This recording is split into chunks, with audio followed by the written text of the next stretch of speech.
Hey what's up guys, welcome back to another video. সবাইকে ঈদ মুবারক। তো আজকে ঈদের দিন। তো আমরা বার্সা ফ্যান ঈদ গিফট পেয়ে গেছি গতকালকে রাত্রে। তো গতকালকে রাত্রে আমি ভিডিওটা বানাতে পারিনি, তো চার্জার ছিল, একটু ব্যস্ততার কারণে। তো চিন্তা করছি যে না, আজকে ঈদের দিন, আজকে ভিডিওটা করে ফেলি। তো 4-1 এগেন। ভাই, আমরা আর্জেন্টিনার বার্সা ফ্যান। এই 4-5-6 এরকম ভাই স্কোর দেখতে দেখতে আমরা নিজেই ক্লান্ত হয়ে গেছি। তো কালকের ম্যাচটা প্রথম দিকটা তো ইজি ছিল না। প্রথম একটা ওন গোল হইলো। ভাই লেভানডস্কি লাস্ট গত 6-7টা ম্যাচ যদি দেখি, ওর পারফরমেন্স ভালো ছিল না, কিন্তু হঠাৎ ওর যে কি হয়ে গেল, ভালো স্কোর করতেছে, লা লিগার টপ স্কোরার, খুব ভালো খেলতেছে। আর ফারান তোরেস, ভাই যখন জাভি ছিল, জাভি থাকাকালীন ফারান তোরেস এতটা ভালো পারফরমেন্স করে নাই। হানসি ফ্লিক এসে এই প্লেয়ারটা ভাই কি থেকে কি বানায় ফেলছে। ও যখন ম্যান সিটি থেকে আসছে, তখন আমাদের অনেক আশা ছিল যে না, ও ম্যান সিটির যে পারফরমেন্স করছে হয়তো বার্সাতেও ওই পারফরমেন্সটা করবো। কিন্তু আমরা প্রথম দিকে ওইটা পাই নাই ফারান তোরেসের থেকে। কিন্তু এখন ও একটা খুব মানে আগুন হয়ে গেছে। যখনই নামতাছে, স্কোর করতেছে। ইয়ামাল, ভাই ও যদি ও যদি গোল নাও করে, ওর যে ড্রিবলিং গুলা, ওর যে খেলার ধরন গুলা, এগুলো দেখে ভাই শান্তি।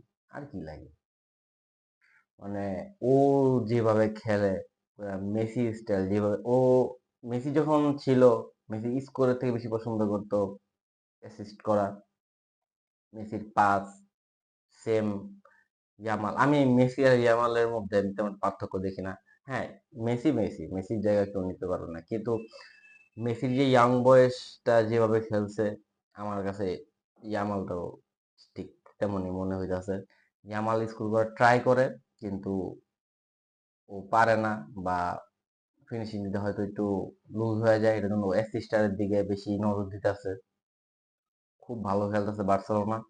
এখন টানা ম্যাচ বার্সেলোনার প্রায় 6-7টা ম্যাচ, দুদিন একদিন গ্যাপ দিয়া পর পর। এটা নিয়ে মানে আমাদের কার্লো আনচেলত্তি কমপ্লেন করছিল যে ওরা যদি এরকম অন্তত 72 ঘন্টা যদি টাইম না পায়, 72, তাহলে ওরা ম্যাচ খেলবো না। তখন এর কাউন্টারে আপনার আমাদের হানসি ফ্লিক জবাব দিছিল যে আমরা ভাই রিয়াল মাদ্রিদ না, আসলে আমরা রিয়াল মাদ্রিদ না। এটা কার্লো আনচেলত্তির এটা বলা ঠিক না। প্লেয়ার ওরকম ভাবে তৈরি করতে হইব। এখন শিডিউল আছে, ওরকম ভাবে খেলতে হইব, ওরকম ভাবে তৈরি করতে হইব। আর পেদ্রি, ভাই প্রতি ম্যাচেই ম্যান অফ দ্য ম্যাচ, প্রতি ম্যাচে। ও এখন নিজেই টায়ার্ড হয়ে গেছে ভাই, আমি খেললে প্রতিবার ম্যান অফ দ্য ম্যাচ। ও নিজেই টায়ার্ড হয়ে গেছে। খুব ভালো খেলতেছে, পুরা মিডফিল্ডারে কন্ট্রোল করতেছে। পেদ্রি, ডিয়ং, গাভি, ওরা পুরা মিডফিল্ডটা এখন পুরো কন্ট্রোলে। ডিফেন্সটাও খুব ভালো খেলতেছে। এরা বলার কোনো কিছু নেই। ইনোগো মার্টিনেজ যখন আসছে, সেম আমরা মানে এতটাও আশা করি নাই যে ও থাকতে থাকতে ওর পারফরমেন্স এত উন্নতি হবে। তো যাই হোক, আজকে ঈদের দিন, সবাই সেলিব্রেট করেন, বার্সা ফ্যানরাও করেন। থ্যাংক ইউ সো মাচ সবাইকে। এগেইন ঈদ মুবারক।